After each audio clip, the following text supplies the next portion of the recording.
નમસ્તે મિત્રો, આજે હું તમને બતાવવા જઈ રહી છું એક બહુ જ ફેમસ રાજસ્થાનની વાનગી જેનું નામ છે ગટ્ટેની સબ્જી, ગટ્टे की સબ્જી। તો ગટ્टे की સબ્જી બનાવવા માટે ફર્સ્ટ ઓફ ઓલ આપણે લઈશું ચણાનો લોટ। એમાં આપણે નાખશું થોડો કશ્મીરી મરચું,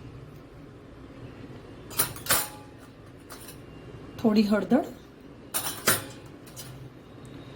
થોડું ધાણા જીરું, મીઠું એકદમ આપણા સ્વાદના અનુસાર, આપણે વધારે ખાતા હોય તો વધારે અને ઓછું ખાતા હોય તો ઓછું, થોડી હિંગ,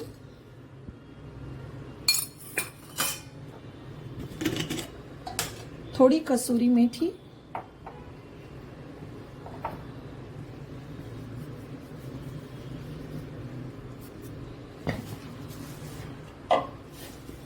થોડો અજમો જે તમે તમારા હાથેથી આ રીતના ક્રશ કરી અને નાખી શકો છો।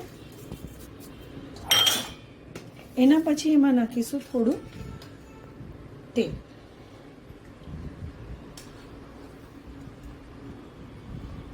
તમે આમાં ભાવતું હોય તો ઘીનું મોણ પણ નાખી શકો છો। ઘીનું તેલનું જે આપણે ભાવતું હોય તે આપણે નાખવાનું। એના પછી હલકે હાથેથી આપણે બધા મસાલા મિક્સ થઈ જાય એ રીતના લોટને મસળવાનો।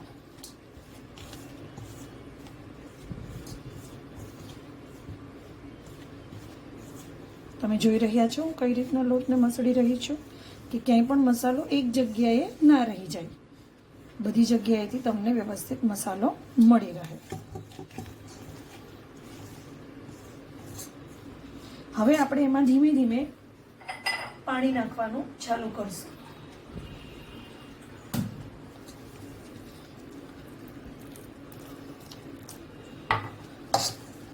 અને આપણે એને સરસ મજાનો લોટ બાંધીશું।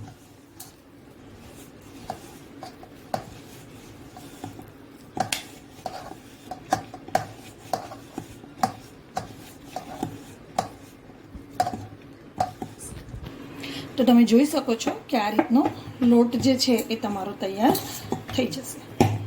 પછી એમાં પાછું થોડું મોણ નાખી અને એને વ્યવસ્થિત આપણે હજી થોડો મસળશું જેથી કરીને ગટ્ટા જે છે બહુ જ સરસ થાય।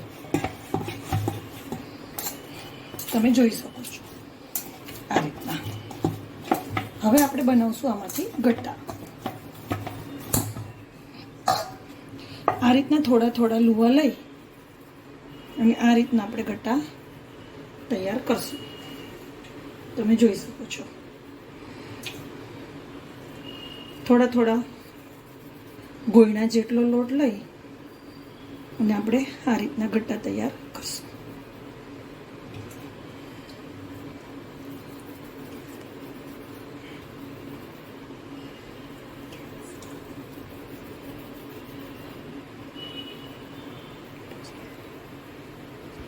તો તમે જોઈ શકો છો કે આ રીતના આપણા ગટ્ટા છે એ રેડી થઈ ગયા છે। અને જ્યારે હું આ ગટ્ટા રેડી કરતી હતી ત્યારે ગેસ પર બીજી બાજુ મેં આ રીતના પાણી ઉકળવા મૂકી દીધેલું। હવે આપણે ધીમે ધીમે કરીને આપણા ગટ્ટા જે છે એ આમાં નાખશું જેથી કરીને એ એકદમ સરસથી બફાઈ રહે। તો આને બફાતા એટલીસ્ટ 10 થી 15 મિનિટનો સમય લાગશે। તો મિત્રો તમે જોઈ શકો છો કે આપણા ગટ્ટે જે છે એ રેડી થઈ ગયા છે। એ કઈ રીતના ખબર પડશે? જો એના સ્કિન ઉપર આ રીતના ફોડા ફોડા આવી જશે। જ્યારે આ રીતના ફોડા ફોડા આવી જાય તો તમારે સમજી જવાનું છે કે આપણા ગટ્ટે જે છે એ બનીને રેડી થઈ ગયા છે। તો થોડી વાર હજી આપણે એને ગરમ પાણીમાં જ રહેવા દઈશું અને બીજી બાજુ આપણે જે છે એના વઘારની તૈયારી કરીશું। તો પહેલાં આપણે કઢાઈ લઈશું, એને ધીમેથી આપણે ચાલુ કરીને થોડું એમાં તેલ નાખી દઈશું।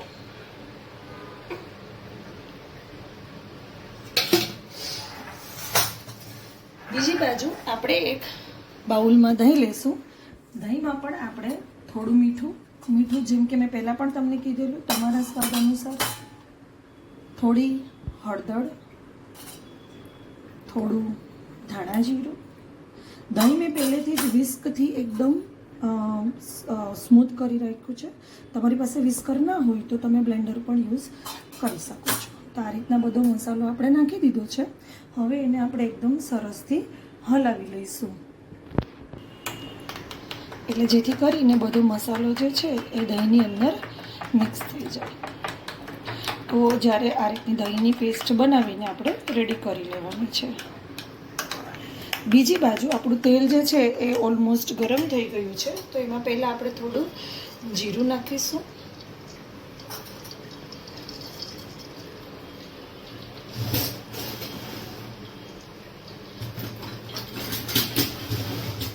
જેવું જ જીરું એમાં તતડી જાય આપણે થોડી હિંગ નાખીશું.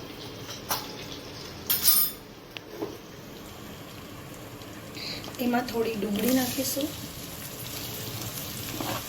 આદુ લસણની પેસ્ટ નાખીશું. આદુ લસણની પેસ્ટ અને ડુંગળી કમ્પ્લીટલી ઓપ્શનલ છે. તમે ન ખાતા હો તો તમે નહીં નાખો તો પણ ચાલશે. હવે આપણે એને ડુંગળીને એકદમ બ્રાઉન થઈ જવા દઈશું.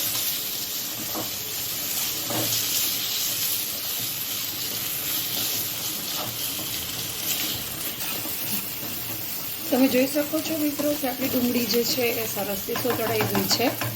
હવે આપણે જે આપણું પેસ્ટ બનાવીને રેડી રાખેલું હતું એ આપણે એમાં એડ કરી દઈશું.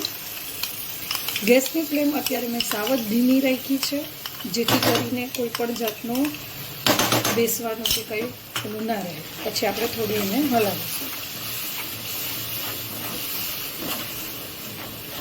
દહીંને 2 મિનિટ હલાવ્યા બાદ જે ગટેનું જે આપણું પાણી હતું, જેમાં આપણે ગટે બોઇલ કર્યા હતા, એ પાણી જે છે એ આપણે આમાં યુઝ કરીશું. હવે મેં ગેસની ફ્લેમ જે છે વધારી દીધી છે. તો હવે તમે જોઈ શકો છો કે હું એમાં ધીમે ધીમે ગટેનું પાણી જે છે એ થોડું નાખું છું અને ધીમે ધીમે એને ચલાવું છું.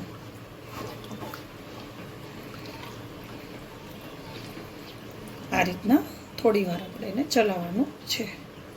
જો તમને એમ લાગે કે હજી થોડી ગ્રેવી પાતળી કરવી છે તો તમે હજી થોડું પાણી જે હોય એ ગટેનું એ નાખી શકો છો. ના હોય તો ઉપરથી પણ પાણી નાખી શકો છો. અને ગટે છે મેં આ રીતના પ્લેટમાં કાઢી લીધા છે, જેને હવે આપણે સ્મોલ પીસમાં કટ કરી લઈશું. આ રીતના તમને જેટલા નાના મોટા પીસ રાખવા હોય એ તમે તમારી રીતના રાખી શકો છો. તો તમે જોઈ શકો છો કે કઈ રીતના હું એના નાના સ્મોલ પીસ કરું છું.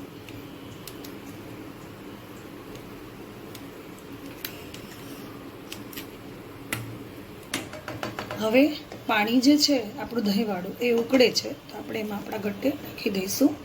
ગટ્ટે નાખીને આપણે એને આરામથી 3 થી 4 મિનિટ સુધી ઉકળવા દેવાનું છે.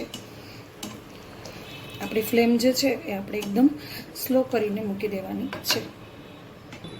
તો આપણી ગટ્ટીની સબ્જી તમે જોઈ શકો છો કે બહુ જ સરસ રીતના તૈયાર થઈ ગઈ છે. મેં સર્વિંગ બાઉલમાં લઈ લીધી છે. હવે ધનિયા ઉપર નાખીને આપણે આને સર્વ કરી અને ગરમ રોટલી સાથે ખાઈ શકીએ છીએ. થેન્ક યુ દોસ્તો.